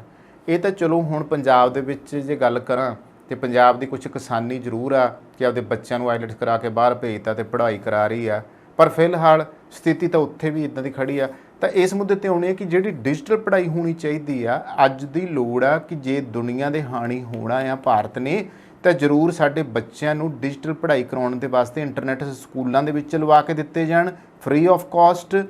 ਬੱਚਿਆਂ ਨੂੰ ਜਿਹੜੀ ਆ ਹਰੇਕ ਦੇ ਨਾਂ ਦੇ ਉੱਤੇ ਜਿਹੜਾ ਆ ਇੱਕ ਕਾਰਡ ਇਸ਼ੂ ਕੀਤਾ ਜਾਵੇ, ਬੱਚਿਆਂ ਨੂੰ ਪਤਾ ਲੱਗੇ ਉੱਥੇ ਇੰਟਰਨੈਟ ਦੀ ਸਹੂਲਤ ਹੈਗੀ ਆ। ਆਪਣੇ ਬੱਚਿਆਂ ਨੂੰ ਮੋਬਾਈਲ ਜਿਹੜਾ ਆ ਪਾਸ ਹੋਣ ਦੇ ਉੱਤੇ ਬੱਚਿਆਂ ਨੂੰ ਗਿਫਟ ਦੇ ਰੂਪ ਵਿੱਚ ਇੱਕ ਮੋਬਾਈਲ ਵੀ ਦਿੱਤਾ ਜਾਵੇ, ਕਿੰਨਾ ਵਧੀਆ ਹੋ ਜਾਏ। ਜਿਹੜੇ ਲੋਕ ਅਮੀਰ, ਜਿਹੜੇ ਲੋਕ ਪੈਸੇ ਵਾਲੇ ਆ, ਜਿਹੜੇ ਜਾ ਕੇ ਧਾਰਮਿਕ ਸਥਾਨਾਂ ਉੱਤੇ ਕਰੋੜਾਂ ਕਰੋੜਾਂ ਰੁਪਈਆ ਚੜ੍ਹਾ ਦਿੰਦੇ ਆ, ਉਹਨਾਂ ਲੋਕਾਂ ਨੂੰ ਇਹ ਚਾਹੀਦਾ ਕਿ ਇਹਨਾਂ ਬੱਚਿਆਂ ਦੀ ਜ਼ਿੰਦਗੀ ਇੱਕੋ ਵਾਰੀ ਇਹਨਾਂ ਨੇ ਦੁਬਾਰਾ ਨਹੀਂ ਕਿਸੇ ਨੇ ਆਉਣਾ ਹੁੰਦਾ ਗਾ, ਤੇ ਇਹਨਾਂ ਦੀ ਜ਼ਿੰਦਗੀ ਵਿੱਚ ਇਹਨਾਂ ਦੀ ਪਰਵਰਿਸ਼ ਕੀਤੀ ਜਾਵੇ, ਸੋਹਣੀ ਸਿਹਤ ਦਿੱਤੀ ਜਾਵੇ, ਚੰਗਾ ਖਾਣ ਪੀਣ ਦਿੱਤਾ ਜਾਵੇ, ਚੰਗੀਆਂ ਸਿਹਤ ਸਹੂਲਤਾਂ ਦਿੱਤੀਆਂ ਜਾਣ, ਔਰ ਸਭ ਤੋਂ ਵੱਡੀ ਜਿਹੜੀ ਲੋੜ ਹੈ ਉਹ ਸਿੱਖਿਆ ਦੇ ਖੇਤਰ ਵਿੱਚ ਉਹਨਾਂ ਦੀ ਮਦਦ ਕੀਤੀ ਜਾਵੇ, ਜਿਵੇਂ ਵਿਦੇਸ਼ਾਂ ਵਿੱਚ ਹੁੰਦਾ।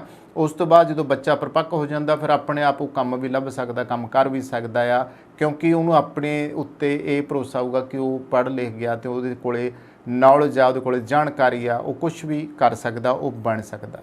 ਕੀ ਸਥਿਤੀਆਂ ਨੇ ਸਾਡੇ ਦੇਸ਼ ਦੀਆਂ, ਪਰ ਅਸੀਂ ਲੋਕ ਸੁਧਰਨ ਦਾ ਨਾਂ ਨਹੀਂ ਲੈਂਦੇ। ਸਰਕਾਰਾਂ ਜਿਹੜੀਆਂ ਇਸ 'ਤੇ ਚੁੱਪ ਆ, ਤੇ ਬਹੁਤੇ ਲੋਕ ਜਿਹੜੇ ਆ ਉਹ ਸਰਕਾਰਾਂ ਕੋਲੇ ਮੁੱਦੇ ਵੀ ਨਹੀਂ ਉਠਾਉਂਦੇ ਇਹਨਾਂ ਚੀਜ਼ਾਂ ਦੀ।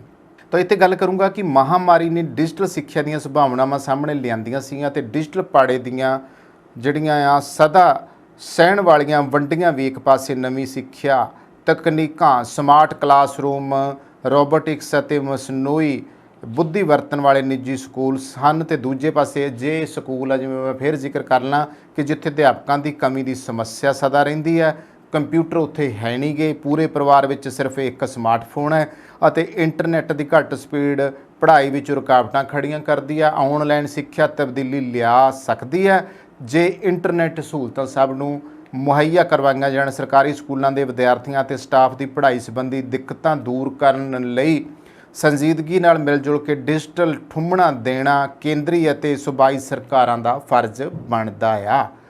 ਤੇ ਜਨਤਕ ਨਿੱਜੀ ਉਦਮਾਂ ਵਿੱਚ ਨਿਵੇਸ਼ ਕਰਨ ਦੇ ਨਾਲ 4 ਲੱਖ ਪੰਚਾਇਤੀ ਖੇਤਰਾਂ ਤੱਕ ਬ੍ਰਾਡਬੈਂਡ ਸੇਵਾਵਾਂ ਤੇ ਵਿਸਥਾਰ ਸੰਬੰਧੀ ਵਾਅਦੇ ਲਈ ਮੁੜ ਪ੍ਰਤੀਨਿਧਤਾ ਲੋੜੀਂਦੀ ਹੈ। ਕੇਂਦਰ ਸਰਕਾਰ ਇਹ ਪ੍ਰਭਾਵ ਦੇਣ ਦੀ ਕੋਸ਼ਿਸ਼ ਕਰਦੀ ਰਹੀ ਹੈ ਕਿ ਭਾਰਤ ਦੁਨੀਆ ਦੀ ਸਭ ਤੋਂ ਵੱਡੀ ਡਿਜੀਟਲ ਤਾਕਤ ਬਣ ਕੇ ਉੱਭਰਿਆ ਆ, ਪਰ ਤੱਥ ਜਿਹੜੇ ਆ ਉਹ ਦੱਸਦੇ ਆ ਕਿ ਦੇਸ਼ ਵਿੱਚ ਸਿਰਫ 24.2% ਸਰਕਾਰੀ ਸਕੂਲਾਂ ਵਿੱਚ ਹੀ ਇੰਟਰਨੈਟ ਸਹੂਲਤਾਂ ਨੇ। ਇੰਟਰਨੈਟ ਗਿਆਨ ਦੇ ਵੱਡੇ ਸਰੋਤ ਵਜੋਂ ਉੱਭਰਿਆ ਆ ਅਤੇ 75.8% ਸਰਕਾਰੀ ਸਕੂਲਾਂ ਵਿੱਚ ਇਸ ਦੀ ਨਾ ਮੌਜੂਦਗੀ ਗਰੀਬ ਪਰਿਵਾਰਾਂ ਦੇ ਬੱਚਿਆਂ ਨੂੰ ਇਸ ਗਿਆਨ ਤੋਂ ਮਰਹੂਮ ਰੱਖਦੀ ਹੈ। ਸੂਚਨਾ ਤੇ ਸੰਚਾਰ ਦੀਆਂ ਤਕਨੀਕਾਂ ਤੱਕ ਪਹੁੰਚ ਜ਼ਿੰਦਗੀ ਦੇ ਹਰ ਪੱਖ ਨੂੰ ਪ੍ਰਭਾਵਿਤ ਕਰ ਸਕਦੀ ਹੈ। ਡਿਜੀਟਲ ਤਕਨੀਕ ਅਪਣਾਉਣ ਵਿੱਚ ਮੋਹਰੀ ਰਹਿਣ ਵਾਲੇ ਮੁਲਕ ਦੀ ਸਿੱਖਿਆ ਖੇਤਰ ਵਿੱਚ ਇਸ ਨੂੰ ਵਰਤਣ ਪ੍ਰਤੀ ਜਿਹੜੀ ਲਾਪਰਵਾਹੀ ਆ ਤਰਕ ਸੰਗਤ ਨਹੀਂ ਹੈ। ਕੇਂਦਰ ਤੇ ਸੂਬਾ ਸਰਕਾਰ ਦੇ ਵਾਅਦੇ ਤਾਂ ਬਹੁਤ ਵੱਡੇ ਆ, ਪਰ ਉਪਰੋਕਤ ਅੰਕੜੇ ਇੱਕ ਵੱਖਰੀ ਕਹਾਣੀ ਦੱਸਦੇ ਆ। ਇਸ ਕਰਕੇ ਹਾਥੀ ਦੇ ਦੰਦ ਖਾਣ ਦੇ ਹੋਰ ਆ, ਵਿਖਾਉਣ ਦੇ ਹੋਰ ਆ। ਜੇ ਨੀਤ ਨਾਲ ਸਰਕਾਰ ਆ ਜਾਵੇ ਤਾਂ ਹੋ ਸਕਦਾ ਕਿ ਇਹਨਾਂ ਗਰੀਬ ਬੱਚਿਆਂ ਦਾ, ਲੋੜਵੰਦਾਂ ਦਾ ਭਲਾ ਹੋ ਸਕੇ ਔਰ ਹਰੇਕ ਉਸ ਬੱਚੇ ਦਾ ਵੀ ਭਲਾ ਹੋਵੇ। ਕਿਉਂਕਿ ਕਿੰਨਾ ਚੰਗਾ ਹੋਵੇ ਕਿ ਜਿਵੇਂ ਮੈਂ ਫੇਰ ਗੱਲ ਕੀਤੀ ਹੈ ਕਿ ਕਰੋੜਾਂ ਅਰਬਾਂ ਰੁਪਈਆ ਬੱਚਿਆਂ ਦੀ ਸਿੱਖਿਆ ਦੇ ਉੱਤੇ ਲਾ ਦਿੱਤਾ ਜਾਵੇ ਤੇ ਬੱਚਿਆਂ ਨੂੰ ਸਾਰੀਆਂ ਸਹੂਲਤਾਂ ਮੁਫਤ ਦਿੱਤੀਆਂ ਜਾਣ, ਤਾਂ ਇਹ ਦੇਸ਼ ਕਿਵੇਂ ਨਹੀਂ ਤਰੱਕੀ ਕਰ ਸਕਦਾ। ਤੁਸੀਂ ਵੀ ਸੋਚਿਓ ਜਰਾ, ਕਿਉਂਕਿ ਧਾਰਮਿਕ ਜਿਹੜੇ ਸੌੜਾਪਣ ਨਾ ਉਸ ਤੋਂ ਉੱਪਰ ਉੱਠਿਓ ਜੇ, ਉਸ ਵਿਚਾਰਧਾਰਾ ਤੋਂ ਵੀ ਉੱਪਰ ਉੱਠਿਓ ਜੇ ਕਿ ਜਿਹਦੇ ਵਿੱਚ ਤੁਹਾਨੂੰ ਐਂ ਲੱਗੇ ਕਿ ਅਸੀਂ ਨਾਸਤਿਕ ਹਾਂ। ਅਸੀਂ ਨਾਸਤਿਕ ਨਹੀਂ ਹੈਗੇ। ਗੱਲ ਇਹ ਕਰਦੇ ਹਾਂ ਕਿ ਅਸੀਂ ਵੀ ਉਸ ਰੱਬ ਨੂੰ, ਅਸੀਂ ਵੀ ਉਸ ਮੰਦਿਰ ਗੁਰਦੁਆਰੇ ਨੂੰ ਓਨਾ ਹੀ ਮਾਣ ਦਿੰਦੇ ਹਾਂ, ਸਿਜਦਾ ਕਰਦੇ ਹਾਂ। ਪਰ ਗੱਲ ਤਾਂ ਇਹ ਹੈ, ਕੀ ਫਾਇਦਾ ਕਿ ਅਸੀਂ ਆਪਣੇ ਪੀੜ੍ਹੀਆਂ ਨੂੰ, ਆਪਣੀਆਂ ਨਸਲਾਂ ਨੂੰ, ਆਉਣ ਵਾਲੀਆਂ ਨੂੰ ਉਹਨਾਂ ਬਾਰੇ ਕੁਝ ਵੀ ਸੋਚਦੇ ਨਹੀਂ ਤੇ ਅੱਖਾਂ ਬੰਦ ਕਰ ਲੈਂਦੇ ਹਾਂ, ਸਮੇਂ ਲੰਘ ਜਾਂਦੇ ਆ। ਇਸ ਕਰਕੇ ਹੀ ਅਸੀਂ ਅੱਜ ਵੀ ਪੂਰੀ ਦੁਨੀਆ ਦੇ ਜਿਹੜੇ ਆ ਹਾਣ ਦਾ ਜਿੱਥੇ ਸਾਨੂੰ ਹੋਣਾ ਚਾਹੀਦਾ ਸੀ ਇੰਨੇ ਸਾਲਾਂ ਬਾਅਦ, ਉਹ ਅਜੇ ਤੱਕ ਵੀ ਅਸੀਂ ਹੋ ਨਹੀਂ ਸਕੇਗੇ। ਜਾਂਚਿਓ ਜੇ ਕੀ ਕਾਰਨ ਬਣੇ ਨੇ, ਤੁਸੀਂ ਆਪਣੇ ਸੁਝਾਅ ਵੀ ਜ਼ਰੂਰ ਦੱਸਿਓ ਜੀ। ਸੋ ਦੋਸਤੋ, ਇਹ ਸੀ ਦੋ ਖਬਰਾਂ ਜਿਨ੍ਹਾਂ ਦੇ ਉੱਤੇ ਗੱਲਬਾਤ ਕੀਤੀ। ਕਿੱਦਾਂ ਲੱਗਦੇ ਨੇ ਸਾਡੇ ਪ੍ਰੋਗਰਾਮ, ਇਸ ਬਾਰੇ ਜ਼ਰੂਰ ਦੱਸਿਆ ਕਰੋ। ਕੈਮਰਾ ਪਰਸਨ ਜਸ਼ਨਦੀਪ ਦੇ ਨਾਲ ਕਮਲਜੀਤ ਸਿੱਧੂ ਦਾ ਪੰਜਾਬ ਟਾਕਸ ਚੈਨਲ। ਤੁਹਾਡੀਆਂ ਗੱਡੀਆਂ ਲਈ ਕਿਸੇ ਵੀ ਤਰ੍ਹਾਂ ਦੀ ਮੁਰੰਮਤ ਜਾਂ 4 ਵੀਲਰ ਹੈਲਪਲਾਈਨ ਜੇਕਰ ਤੁਸੀਂ ਭਾਲ ਰਹੇ ਹੋ ਤਾਂ ਸੰਪਰਕ ਕਰੋ ਤੁਹਾਡੇ ਆਪਣੇ ਸ਼ਹਿਰ ਵਿਨੀਪੈਗ 'ਚ ਟਾਊਨ ਆਟੋ ਬਾਡੀ ਵਿਖੇ। ਸਤਿ ਸ੍ਰੀ ਅਕਾਲ ਜੀ, ਮੇਰਾ ਨਾਮ ਹੈਗਾ Shamsher Singh, town auto body ਤੋਂ। ਰੱਬ ਨਾ ਕਰੇ ਤੁਹਾਡੀ ਗੱਡੀ ਨੂੰ ਕੁਝ ਹੋ ਜਾਂਦਾ ਵਾ ਤੇ ਤੁਸੀਂ ਸਿੱਧਾ ਟਾਊਨ ਆਟੋ ਬਾਡੀ ਤੇ ਆਓ। ਅਸੀਂ ਇੱਥੇ ਇਹ ਸਾਡੀ ਜਿਹੜੀ ਸ਼ਾਪ ਹੈਗੀ ਡਾਇਰੈਕਟ ਰਿਪੇਅਰ ਸ਼ਾਪ ਹੈਗੀ ਆ। ਅਸੀਂ ਆਪਣੇ ਆਪ ਹੀ ਐਮਪੀਏ ਨੂੰ ਕਾਲ ਕਰਕੇ ਤੁਹਾਡੀ ਗੱਡੀ ਦਾ ਕਲੇਮ ਖੋਲ੍ਹ ਦਿੰਦੇ ਹਾਂ ਤੇ ਤੁਹਾਡੀ ਗੱਡੀ ਦਾ ਐਸਟੀਮੇਟ ਬਣਾ ਕੇ ਐਮਪੀਏ ਨੂੰ ਭੇਜ ਦਿੰਦੇ ਹਾਂ। ਕੋਈ ਵੀ ਤੁਹਾਡੀ ਗੱਡੀ ਤੇ ਸਕ੍ਰੈਚ, ਡੈਂਟ ਜਾਂ ਕੋਈ ਤੁਹਾਡੀ ਗੱਡੀ ਦੇ ਕੋਈ ਸ਼ੀਸ਼ੇ ਤੋੜ ਗਿਆ ਵਾ, ਤੁਸੀਂ ਸਾਨੂੰ ਕਾਲ ਕਰੋ, ਅਸੀਂ ਆਪਣੇ ਆਪ ਹੀ ਗਲਾਸ ਕਲੇਮ ਖੋਲ੍ਹ ਲੈਂਦੇ। ਇਹ ਸ਼ਾਪ ਜਿਹੜੀ ਆ ਇਹ ਐਮਪੀਏ ਦੀ ਕ੍ਰੈਡਿਟ ਸ਼ਾਪ ਹੈਗੀ ਆ ਵਾ। ਅਸੀਂ ਸਿੱਧੀ ਡਾਇਰੈਕਟ ਬਿਲਿੰਗ ਕਰਦੇ ਹਾਂ ਐਮਪੀਏ ਨੂੰ। ਇੱਥੇ ਅਸੀਂ ਆਪ ਹੀ ਗਲਾਸ ਕਲੇਮ ਵੀ ਖੋਲ੍ਹਦੇ ਹਾਂ। ਤੁਹਾਨੂੰ ਗਲਾਸ ਕਲੇਮ ਖੋਲ੍ਹਣ ਦੀ ਫੋਨ ਦੀ ਲੋੜ ਨਹੀਂ ਹੈਗੀ, ਅਸੀਂ ਆਪਣੇ ਆਪ ਇੱਥੇ ਗਲਾਸ ਕਲੇਮ ਖੋਲ੍ਹਦੇ। ਜਦੋਂ ਤੱਕ ਤੁਹਾਡੀ ਗੱਡੀ ਇੱਥੇ ਸ਼ਾਪ 'ਤੇ ਰਹੂਗੀ ਉਦੋਂ ਤੱਕ ਅਸੀਂ ਕਾਰ ਰੈਂਟਲ ਵੀ ਦੇਵਾਂਗੇ। ਵੈਨਾਂ, ਟਰੱਕ, SUV ਕੋਈ ਵੀ ਤੁਹਾਨੂੰ ਕਾਰ ਰੈਂਟਲ ਵੀ ਚਾਹੀਦੀ ਹੋਈ ਅਸੀਂ ਕਾਰ ਰੈਂਟਲ ਵੀ ਤੁਹਾਨੂੰ ਦੇਵਾਂਗੇ। ਆਪਣੀ ਸ਼ਾਪ ਲੋਕੇਸ਼ਨ ਹੈਗੀ ਆ 64 ਸਾਲਟਰ ਸਟਰੀਟ ਵਿਨੀਪੈਗ ਦੇ ਵਿੱਚ। ਜਿਵੇਂ ਤੁਹਾਨੂੰ ਪਤਾ ਹੀ ਹੈ ਸਨੋ ਆ ਰਹੀ ਹੈ ਵਿਨੀਪੈਗ ਦੇ ਵਿੱਚ, ਉਵੇਂ ਤੁਹਾਡੇ ਲਈ ਅਸੀਂ ਵਿੰਟਰ ਟਾਇਰ ਪ੍ਰੋਗਰਾਮ ਲੈ ਕੇ ਆਏ। ਐਮਪੀਏ ਦਾ ਵਿੰਟਰ ਟਾਇਰ ਪ੍ਰੋਗਰਾਮ ਆ, ਉਹਦੇ ਵਿੱਚ $2000 ਤੱਕ ਤੁਹਾਨੂੰ ਐਮਪੀ ਹੀ ਲੋਨ ਦਿੰਦੀ ਆ। ਵਿੰਟਰ ਟਾਇਰ ਪ੍ਰੋਗਰਾਮ ਵਿੱਚ ਅਲੋਏ ਵੀਲਸ, ਟਾਇਰ ਅਲਾਈਨਮੈਂਟ ਤੁਸੀਂ ਕਰਵਾ ਸਕਦੇ ਹੋ। ਕੋਈ ਵੀ ਤੁਹਾਨੂੰ ਜਾਣਕਾਰੀ ਦੀ ਲੋੜ ਆ ਤੁਸੀਂ ਸਾਨੂੰ ਜਦੋਂ ਮਰਜ਼ੀ ਫੋਨ ਕਰ ਲਓ 2044211300 ਤੇ, ਜਾਂ ਤੁਸੀਂ ਸਾਡੀ ਵੈਬਸਾਈਟ ਤੇ ਜਾ ਲਓ www.townautobody.ca। ਉਹਦੇ ਵਿੱਚ ਤੁਸੀਂ 24/7 ਲਾਈਵ ਚੈਟ ਤੁਸੀਂ ਏਜੰਟ ਦੇ ਨਾਲ ਕਰ ਸਕਦੇ ਹੋ। Thank you.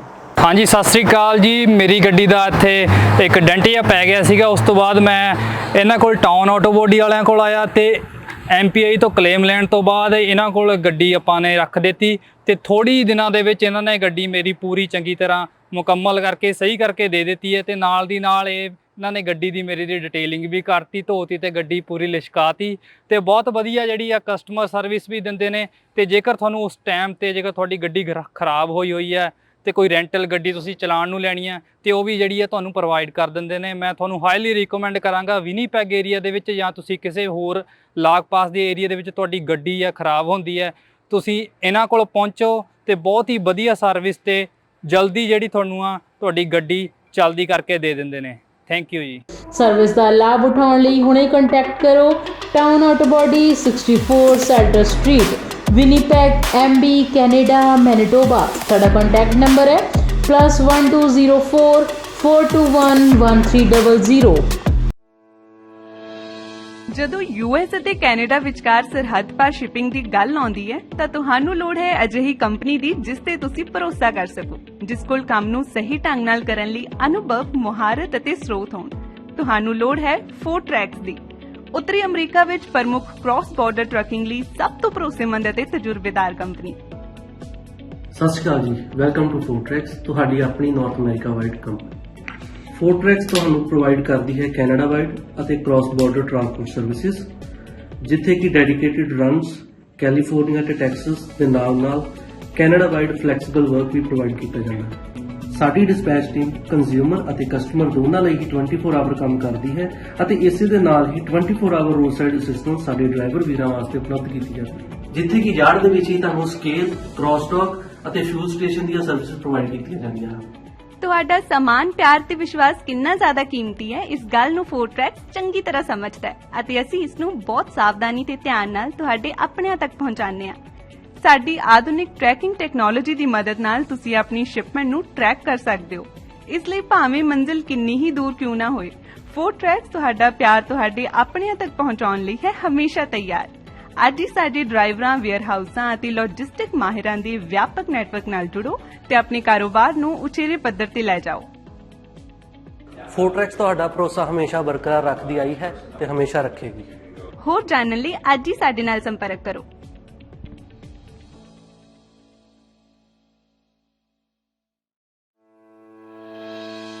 ਜਦੋਂ US ਅਤੇ ਕੈਨੇਡਾ ਵਿਚਕਾਰ ਸਰਹੱਦ ਪਾਰ ਸ਼ਿਪਿੰਗ ਦੀ ਗੱਲ ਆਉਂਦੀ ਹੈ ਤਾਂ ਤੁਹਾਨੂੰ ਲੋੜ ਹੈ ਅਜਿਹੀ ਕੰਪਨੀ ਦੀ ਜਿਸ ਤੇ ਤੁਸੀਂ ਭਰੋਸਾ ਕਰ ਸਕੋ, ਜਿਸ ਕੋਲ ਕੰਮ ਨੂੰ ਸਹੀ ਢੰਗ ਨਾਲ ਕਰਨ ਦਾ ਅਨੁਭਵ, ਮੁਹਾਰਤ ਅਤੇ ਸਰੋਤ ਹੋਣ। ਤੁਹਾਨੂੰ ਲੋੜ ਹੈ ਫੋਰਟਰੈਕਸ ਦੀ। ਉੱਤਰੀ ਅਮਰੀਕਾ ਵਿੱਚ ਪ੍ਰਮੁੱਖ ਕ੍ਰਾਸ ਬਾਰਡਰ ਟਰੱਕਿੰਗ ਲਈ ਸਭ ਤੋਂ ਭਰੋਸੇਮੰਦ ਅਤੇ ਤਜਰਬੇਕਾਰ ਕੰਪਨੀ। ਸਤਿ ਸ਼੍ਰੀ ਅਕਾਲ ਜੀ, ਵੈਲਕਮ ਟੂ ਫੋਰਟਰੈਕਸ, ਤੁਹਾਡੀ ਆਪਣੀ ਨਾਰਥ ਅਮਰੀਕਾ ਵਾਈਡ ਕੰਪਨੀ। ਫੋਰਟਰੈਕਸ ਤੁਹਾਨੂੰ ਪ੍ਰੋਵਾਈਡ ਕਰਦੀ ਹੈ ਕੈਨੇਡਾ ਵਾਈਡ ਅਤੇ ਕ੍ਰਾਸ ਬਾਰਡਰ ਟਰਾਂਸਪੋਰਟ ਸਰਵਿਸਿਜ਼, ਜਿੱਥੇ ਕਿ ਡੈਡੀਕੇਟਿਡ ਰਨਸ ਕੈਲੀਫੋਰਨੀਆ ਤੇ ਟੈਕਸਸ ਦੇ ਨਾਲ ਕੈਨੇਡਾ ਵਾਈਡ ਫਲੈਕਸੀਬਲ ਵਰਕ ਵੀ ਪ੍ਰੋਵਾਈਡ ਕੀਤਾ ਜਾਂਦਾ ਹੈ। ਸਾਡੀ ਡਿਸਪੈਚ ਟੀਮ ਕੰਜ਼ਿਊਮਰ ਅਤੇ ਕਸਟਮਰ ਦੋਨਾਂ ਲਈ ਹੀ 24 ਆਵਰ ਕੰਮ ਕਰਦੀ ਹੈ ਅਤੇ ਇਸੇ ਦੇ ਨਾਲ ਹੀ 24 ਆਵਰ ਰੋਡ ਸਾਈਡ ਅਸਿਸਟੈਂਸ ਸਾਡੇ ਡਰਾਈਵਰ ਵੀਰਾਂ ਵਾਸਤੇ ਉਪਲਬਧ ਕੀਤੀ ਜਾਂਦੀ ਹੈ, ਜਿੱਥੇ ਕਿ ਯਾਰਡ ਦੇ ਵਿੱਚ ਹੀ ਤੁਹਾਨੂੰ ਸਕੇਲ, ਕ੍ਰਾਸ ਡੌਕ ਅਤੇ ਫਿਊਲ ਸਟੇਸ਼ਨ ਦੀਆਂ ਸਰਵਿਸਿਜ਼ ਪ੍ਰੋਵਾਈਡ ਕੀਤੀਆਂ ਜਾਂਦੀਆਂ ਹਨ। ਤੁਹਾਡਾ ਸਮਾਨ, ਪਿਆਰ ਤੇ ਵਿਸ਼ਵਾਸ ਕਿੰਨਾ ਜ਼ਿਆਦਾ ਕੀਮਤੀ ਹੈ, ਇਸ ਗੱਲ ਨੂੰ ਫੋਰਟਰੈਕਸ ਚੰਗੀ ਤਰ੍ਹਾਂ ਸਮਝਦਾ ਹੈ ਅਤੇ ਅਸੀਂ ਇਸ ਨੂੰ ਬਹੁਤ ਸਾਵਧਾਨੀ ਤੇ ਧਿਆਨ ਨਾਲ ਤੁਹਾਡੇ ਆਪਣਿਆਂ ਤੱਕ ਪਹੁੰਚਾਉਂਦੇ ਹਾਂ। ਸਾਡੀ ਆਧੁਨਿਕ ਟਰੈਕਿੰਗ ਟੈਕਨੋਲੋਜੀ ਦੀ ਮਦਦ ਨਾਲ ਤੁਸੀਂ ਆਪਣੀ ਸ਼ਿਪਮੈਂਟ ਨੂੰ ਟਰੈਕ ਕਰ ਸਕਦੇ ਹੋ। ਇਸ ਲਈ ਭਾਵੇਂ ਮੰਜ਼ਿਲ ਕਿੰਨੀ ਹੀ ਦੂਰ ਕਿਉਂ ਨਾ ਹੋਏ, ਫੋਰਟਰੈਕਸ ਤੁਹਾਡਾ ਪਿਆਰ ਤੁਹਾਡੇ ਆਪਣਿਆਂ ਤੱਕ ਪਹੁੰਚਾਉਣ ਲਈ ਹੈ ਹਮੇਸ਼ਾ ਤਿਆਰ। ਅੱਜ ਹੀ ਸਾਡੀ ਡਰਾਈਵਰਾਂ, ਵੇਅਰਹਾਊਸਾਂ ਅਤੇ ਲੌਜਿਸਟਿਕ ਮਾਹਿਰਾਂ ਦੇ ਵਿਆਪਕ ਨੈਟਵਰਕ ਨਾਲ ਜੁੜੋ ਤੇ ਆਪਣੇ ਕਾਰੋਬਾਰ ਨੂੰ ਉਚੇਰੇ ਪੱਧਰ ਤੇ ਲੈ ਜਾਓ। ਫੋਰਟਰੈਕਸ ਤੁਹਾਡਾ ਭਰੋਸਾ ਹਮੇਸ਼ਾ ਬਰਕਰਾਰ ਰੱਖਦੀ ਆਈ ਹੈ ਤੇ ਹਮੇਸ਼ਾ ਰੱਖੇਗੀ। ਹੋਰ ਜਾਣਨ ਲਈ ਅੱਜ ਹੀ ਸਾਡੇ ਨਾਲ ਸੰਪਰਕ ਕਰੋ।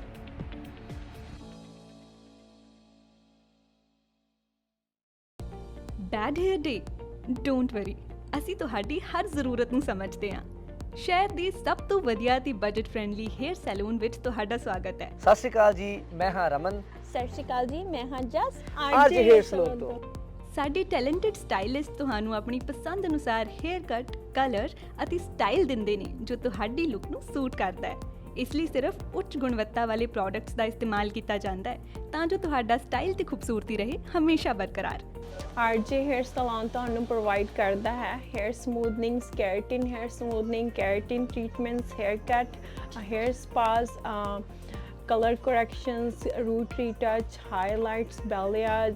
ਇਸੇ ਦੇ ਨਾਲ ਮੈਨਸ ਸੈਕਸ਼ਨ ਦੇ ਵਿੱਚ ਅਸੀਂ ਪ੍ਰੋਵਾਈਡ ਕਰਦੇ ਹਾਂ hair cuts, fades, shave, beard trims and specially beard trims with scissor. ਸਾਡੇ ਕੋਲੇ ਸਾਰਾ ਸਟਾਫ ਬਹੁਤ ਹੀ ਕੁਆਲੀਫਾਈਡ ਹੈ।